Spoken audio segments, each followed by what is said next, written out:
2024 లేదా 25లో డిగ్రీ లేదా బీటెక్ చదివారా? సాఫ్ట్‌వేర్ జాబ్ కోసం ఎదురు చూస్తున్నారా? అయితే కోడ్ జ్ఞాన్ 100 డేస్ కోర్సులో చేరండి. జాబ్ సాధించండి. Welcome to Suman TV. నేను మీ సుమన్ టీవీ నాగ్. పోలీసు చాటును పెరిగినటువంటి ఒక బిడ్డ సిరాజ్ ఉగ్రవాది అనుకోవాలా, లేదు అని అంటే దేశద్రోహి అనుకోవాలా, లేదు ఫ్యామిలీ మొత్తం కలిసి చేసింది అనుకోవాలా అనేటువంటి దానికి రకరకాల కథనాలు మనకు వినిపిస్తూ ఉన్నాయి. అయితే ఫ్యామిలీ మొత్తం కలిసి చేసింది అనేటువంటి దానికి ఆధారాలు కూడా లేవు అని చెప్పేసి అంటూ ఉన్నారు. సిరాజ్ విషయంలో అసలు ఏం జరిగింది? ఈ రోజు కనుక మనం చూస్తే దేశద్రోహి అనేటువంటి ముద్ర వేసుకొని ఆయన విషయంలో జరిగినటువంటి కొన్ని భిన్న కోణాలు కనుక మనం చూస్తే ఇలా కూడా ఉంటారా అని ఆశ్చర్యానికి గురవుతాము. అలాంటి సంఘటనలు అయితే చోటు చేసుకోవడం జరిగింది. ఏంటి సిరాజ్ కథ అనేది ఈరోజు మనతో పాటు హైకోర్టు అడ్వకేట్ అలగర్ రవీంద్రనాథ్ గారు ఉన్నారు. వారి మాటలు తెలుసుకుందాం. Hello sir. హాయ్ అండి నాగరాజ్ గారు. తండ్రి ఒక పోలీస్, అతని చాటును పెరిగినటువంటి బిడ్డ ఇవాళ ఒక ఉగ్రవాది అనుకొని మనం మాట్లాడుకుంటూ ఉంటే చాలా భయాందోళనలో ఉన్నాము అనేటువంటి విషయం మనకు అర్థమవుతుంది. ఏం జరిగింది సార్? అసలు ఇంట్లో ఎలాంటి ఆధారాలు దొరికాయి? ఒక గోకుల్ చాట్, ఒక దిల్షుక్ బాంబు పెళ్ళిళ్ళు, లుంబిని పార్కులో జరిగిన బాంబు పెళ్ళిళ్ళు ఇవన్నీ గడిచిన బహుశా ఒక 15 సంవత్సరాలు అయిందనుకుంటాను. మర్చిపోతున్నారు జనాలన్నీ కూడా.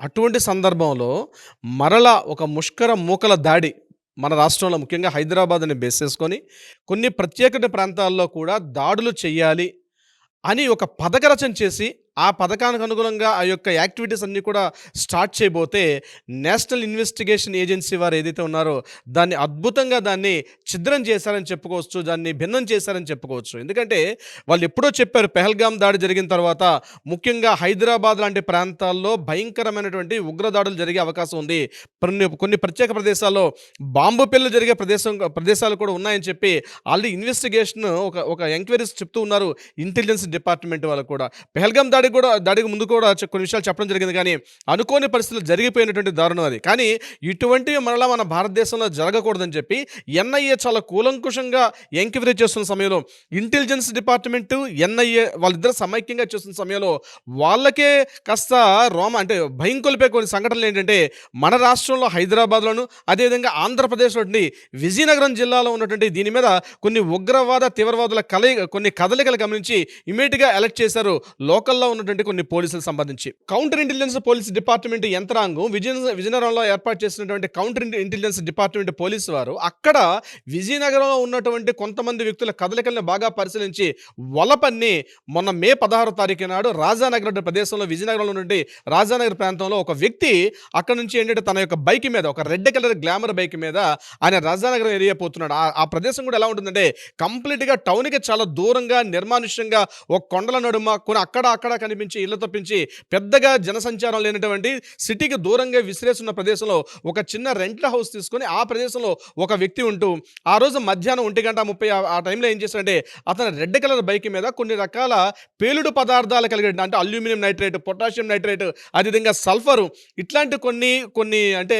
ఏదైతే పేలుడు సంబంధించిన కొన్ని పదార్థాలు, ముఖ్యంగా గిల్టన్ స్టిక్స్, ఇవన్నీ కూడా ఆ మందు పాత్రల వాడి కోసం, అంటే కొండల్లో ఈ గ్రానైట్ రాళ్ళ కోసం, పేలుడు కోసం వాడినటువంటి కొన్ని పదార్థాలు ఇవన్నీ కలిసి ఒక పీవీసీ పైపు, అదేవిధంగా ఒక హెక్సా బ్లేడ్, ఇవన్నీ ఆయన పట్టుకొని క్యారీ చేసుకుని వెళ్తుండగా పథకరచు అద్భుతంగా చేసినట్టు వేసి ఆయనకి రెడ్ హ్యాండెడ్గా పట్టుకున్నారు. ఆ వ్యక్తి పేరు సిరాజ్. ఇది గడిచిన 2 రోజులుగా మనం మీడియాలో చూస్తున్నాం. ఈ వ్యక్తిని ఏదో కేవలం ఊహాత్మకం కాకుండా కేవలం ఏం చేశారంటే వాళ్ళని ఈ క్రైమ్ ఇంటెలిజెన్స్ డిపార్ట్మెంట్ వాళ్ళందరూ కూడా ఒక పథకరచు అద్భుతంగా విని పర్ఫెక్ట్గా ఒక డేటా అంతా కలెక్ట్ చేసి రెడ్ హ్యాండెడ్గా పట్టుకున్నారు. పట్టుకునే సందర్భంలో ఆయన దగ్గర ఆ వస్తువులన్నీ కూడా స్వాధీనం చేసుకున్నారు. స్వాధీనం చేసుకుని ఆయన ఎక్కడైతే నివసిస్తున్నాడో ఆ ఇంటికి వెళ్ళేసరికి ఆ ఇంట్లో కూడా ఒళ్ళు గగురుపాటు చెందినట్టు కొన్ని రకాల భయంకర పేలుడు పదార్థాలు, నిజంగా ఆ పేలుడు పదార్థాలు కానీ జరిగితే విజయనగరం నుండి గడియార స్తంభం కావచ్చు, ఇతరత్ర మార్కెట్ ఏరియా ఈ ప్రాంతాల్లో కానీ ఆ పేలుళ్ళు పెట్టడానికి కోసం పథకరచన చేస్తుండగా పోలీసులతో చెప్పిన తర్వాత విషయాలు వెలుగులోకి వచ్చాయి. ఆ తర్వాత ఎవరి సిరాజ్, ఆయన పేరు సిరాజ్ అని తెలుసుకున్నారు. సిరాజ్ ఎవరని తెలుసుకుంటే ఆయన వాళ్ళ ఫాదర్ పేరు రెహమాన్, ఆయన పేరు. ఇతని పేరు కూడా సిరాజ్ ఉల్ రెహమాన్ ఇతని పేరు. ఇతనికి ఒక బ్రదర్ ఉన్నాడు. వాళ్ళ బ్రదర్ అంటే ఈ రెహమాన్ గారు కూడా పోలీస్ డిపార్ట్మెంట్లో విజయనగరంలో 2 టౌన్ పోలీస్ స్టేషన్లో ఆయన ఏసీగా పనిచేస్తున్నారు. ఈయనకు ఒక బ్రదర్ ఉన్నాడు, అతను కూడా కానిస్టేబుల్గా పనిచేస్తున్నాడు. అంటే పోలీస్ డిపార్ట్మెంట్లో పనిచేస్తున్న సిరాజ్ ఇతను కూడా ఇంతకుముందు ఎస్ఐ రిక్రూట్మెంట్ కోసం చాలాసార్లు ట్రైనింగ్ తీసుకున్నాడని, కొన్నిసార్లు గ్రూప్ 2 ఎగ్జామ్స్ కూడా రాశాడు కూడా. ఈయన కూడా ఎస్ఐ టెస్టుల కోసం రాశాడు, కానీ 2 సార్లు కూడా ఫెయిల్ అయ్యాడు. కానీ ఈ గ్యాప్లో ఏం చేశాడంటే ఈయన ఇమీడియట్గా ఏం చేశాడంటే కొంతమందితో కలిసి ఈయన ఉగ్రవాద కార్యకలాపాలు, బాంబు పేలుడు ఎలా చేయాలి, ఎక్కడ చేయాలి, ఆ బాంబులు అంటే అదొక టైప్ ఆఫ్ ప్యానిక్, అంటే అదొక టైప్ ఆఫ్ క్రిమినల్ సైకాలజీ అనమాట. అంటే ముఖ్యంగా ఉగ్రవాదులతో ప్రేరేపితమయ్యి ఉగ్రవాద దాడులు జరిపి పేలుడుని ఎట్లా చేయాలి, బాంబ్ బ్లాస్ట్లు ఎట్లా చేయాలని చెప్పి ఆ పథక రచన వీళ్ళందరూ ఒక గ్రూప్ యాక్టివిటీస్ చేసుకున్నారు. కొంతమంది కలిసి ఒక వాట్సాప్ గ్రూప్ ఏర్పాటు చేసుకున్నారు. దాన్ని సిగ్నల్ అనేటువంటి ఒక గ్రూప్, ఒక వాట్సాప్ గ్రూప్ని క్రియేట్ చేసుకొని తద్వారా చాలామంది కర్ణాటక, మహారాష్ట్ర, తమిళనాడు, హైదరాబాద్ ప్రాంతంతో వీళ్ళకందరూ కూడా సత్సంబంధం ఉన్నట్టుగా పోలీస్ ఇన్వెస్టిగేషన్ తెలియపరిచారు. అయితే ఈయన్ని పిలిచి ఈయన గడిచి 4 పీకితే అప్పుడు వెలుగులోకి వచ్చిన మరొక పేరు ఎవరంటే ఆయన పేరు సమీర్. ఈ సమీర్ అనే పేరు తెలియగానే ఇమ్మీడియట్గా ఆంధ్ర పోలీసు అక్కడి నుంచి బయలుదేరి మన తెలంగాణ పోలీసుకి అలర్ట్ చేసి ఈయన తిన్నగా ఈ సమీర్ ఎక్కడ ఉంటాడని చూసేసరికి సికింద్రాబాద్లోని బోయిగూడ దగ్గర రైలు కళారంగని రైల్వే లింక్ ఆపోజిట్ అనే రైలు కళారంగ ఏరియాలో ఈ బోయిగూడలో ఈయన కూడా అక్కడ ఉంటున్నాడు. ఆయన ఇమీడియట్గా పట్టుకొని ఆయన తీసుకెళ్ళిపోయారు. ఆయన సమీర్ని తీసుకెళ్ళిన తర్వాత ఈయన ఎవరో వచ్చి తీసుకెళ్ళిపోయారని చెప్పి పోలీస్ కంప్లైంట్ చేశారు.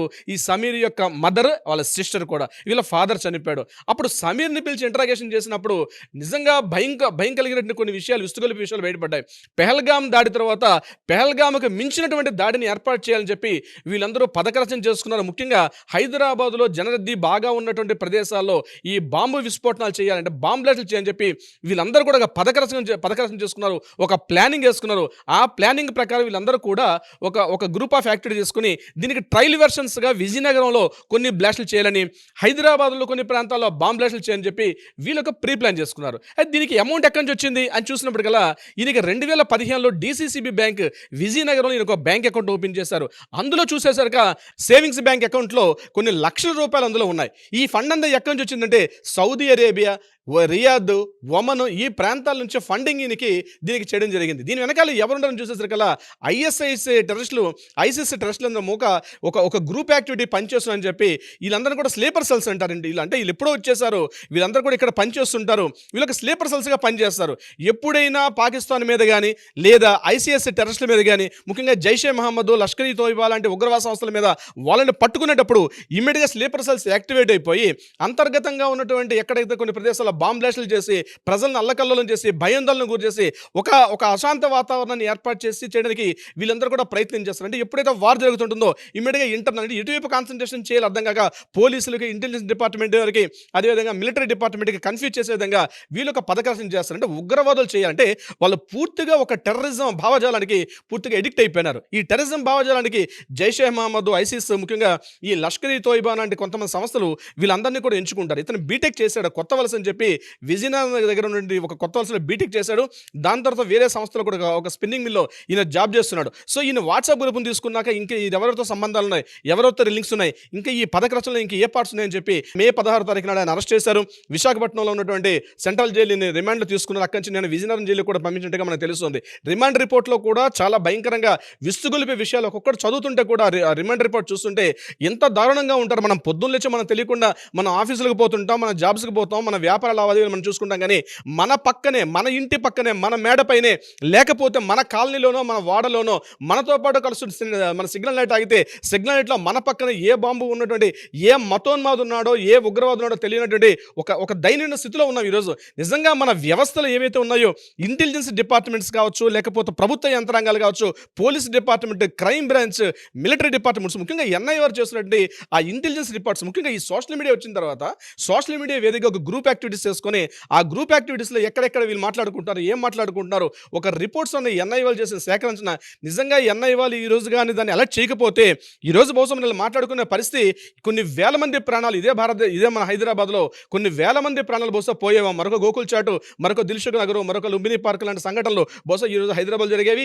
ఇదే విషయం విజయనగరంలో కూడా జరిగేది. ఇప్పటివరకు ఉత్తరాంధ్ర ప్రాంతంలో ముఖ్యంగా శ్రీకాకుళం, విజయనగరం, విశాఖపట్నం ఈ ప్రాంతాల్లో పెద్దగా ఇటువంటి ఉగ్రవాద దాడులు ఇటువంటి జరిగినట్టు ఆనవాళ్ళు మనకి ఎక్కడ కూడా గడిచిన 4 దశాబ్దాలు ఎక్కడ కూడా మనకి చరిత్రలో కనబడదు. కానీ ఇంతవరకు కేవలం హైదరాబాద్కు మాత్రమే పరిమితమైనటువంటి ఏదైతే ఈ యొక్క టెర్రరిస్ట్ భావజాలు ఉన్నటువంటి టెర్రరిస్టులు ఉన్నారని అనుకుంటున్నామో ఇది మెల్లమెల్లగా మన రీసెంట్గా మనం నెల్లూరు వైపు కూడా చూడడం జరిగింది. నెల్లూరులో కూడా కొంతమంది అక్కడ ఉగ్రవాదులు ఉన్నట్టుగా కూడా మనకి రిపోర్ట్స్ రావడం జరిగింది.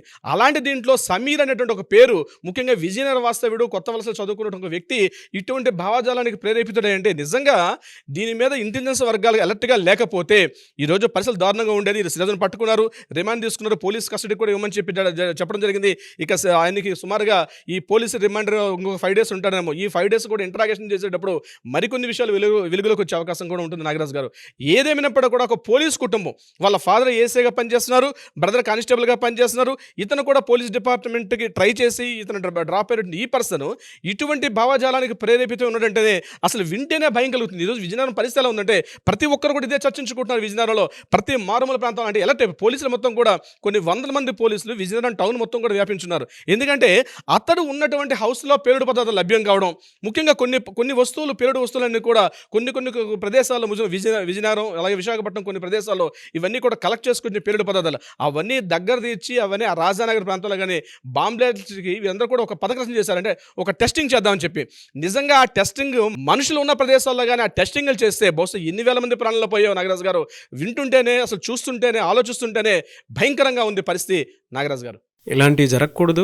మీరు కూడా అప్రమత్తంగా ఉండండి. బయటికి వెళ్ళేటప్పుడు ఎవరితో వెళ్తున్నాము ఏంటి అనేటువంటిది మాత్రం 1-2 సార్లు రీచెక్ చేసుకుని వెళ్ళండి. ఎనీవేస్ థ్యాంక్ యూ అండి. Thank you so much Ravindranath గారు. Thank you so much Nagaraju గారు. సుమన్ టీవీలో మీ పర్సనల్ అండ్ బిజినెస్ ప్రమోషన్స్ కోసం కింది నెంబర్కి కాంటాక్ట్ చేయండి.